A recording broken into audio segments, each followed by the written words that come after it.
എന്ത് പുതിയ വള്ളിയും കൊണ്ടാ ഇന്ന് വന്നേ? എന്നെ പ്രേമിക്കുമ്പോ ടൈം ഫുള്ള് എന്റെ കൂടെ സ്പെൻഡ് ചെയ്യണം. ഈ പിള്ളേർക്ക് വീട്ടിൽ ചോദിക്കാനും പറയാനൊന്നും ആരും ഇല്ലയോ? നിനക്ക് പ്രേമം സെറ്റ് ആവൂല. അന്ത എന്നെ പ്രേമിക്കാൻ കൊള്ളൂല്. ബാലയുടെ അവകാശം നേടിയെടുക്കണം, മനസ്സിലായില്ലേ? നാട്ടിലുള്ള പെൺപിള്ളേർക്ക് മൊത്തം എവന്റെ അടുത്ത് കാര്യം പറഞ്ഞാലേ സമാധാനം വരത്തുള്ളൂ.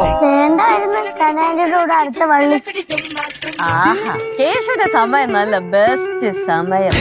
അലീന, ഹരിത, മാളവിക, ലക്ഷ്മി, സുബ്രഹ്മണ്യം, ഇപ്പൊ അതിന്റെ എല്ലാത്തിന്റെയും മോളിൽ കൂടി ഇപ്പൊ ബാലാമണിയും കൂടി കേശുവിന്റെ തലയിലായിരിക്കുകയാണ്. അത് ബാലാമണിയെ പറഞ്ഞു വിട്ടതായിരുന്നു, പക്ഷെ എന്തോ കാരണം കൊണ്ട് എന്തോ പ്രശ്നങ്ങൾ അവിടെ ഉണ്ടാക്കിയിട്ട് ഇപ്പൊ ബാലാമണി തിരിച്ചു വന്നിരിക്കുകയാണ്. അപ്പൊ പുള്ളിക്കാരി കേശുവിന്റെ തലയിലായിരിക്കുകയാണ്. ലാസ്റ്റ് മെർലിന്റെ ഒരു എൻട്രി കൂടെ വന്നിട്ട് എന്തായാലും ഇത് കിടില എപ്പിസോഡ് തന്നെ ആവുമെന്നാണ് എന്റെ പ്രതീക്ഷ. പ്രൊമോ കണ്ടപ്പോൾ ഭയങ്കര രസകരമായിട്ട് തോന്നി. കാരണം നമുക്ക് ഭവാനിമ്മ ചോദിച്ചാണ്, കാരണം ഈ നാട്ടിലുള്ള പെണ്ണുങ്ങൾക്കെല്ലാം കേശുവിനെ കണ്ടാല് ഈ പ്രശ്നം തീരത്തുള്ളൂ എന്നുള്ള ആ ഒരു സംഗതി എനിക്ക് കണ്ടപ്പോൾ തോന്നി. എന്തായാലും രസകരമായിട്ട് തന്നെ വരുമെന്ന് തോന്നി.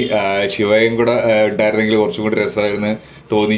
ഷിബുവിനെയും ശിവാനിയുടെ ആ ഒരു സംഗതി മിസ് ചെയ്യുന്നുണ്ട്. കാരണം കേശു ഇങ്ങനെ നാട്ടിലെ പെണ്ണുങ്ങളെല്ലാവരും വളച്ചടക്കുമെങ്കിലും ശിവാനിയുടെ കാര്യം വരാത്തരത്ത് പ്രശ്നം ഉണ്ടാക്കും. അവിടെ ഷിബുവായിട്ട് നല്ല അടിയും പിടിയൊക്കെ ഉണ്ടാകുന്ന. പക്ഷെ കേശുവിന് നാട്ടിലുള്ള എല്ലാ പെണ്ണുങ്ങളായിട്ടും ഇങ്ങനെയുള്ള ഫ്രണ്ട്ഷിപ്പും പരിപാടികളും ഒക്കെ ആയിട്ട് പോവാം. പക്ഷെ അതിലൊന്നും ഒരു പ്രശ്നമില്ല.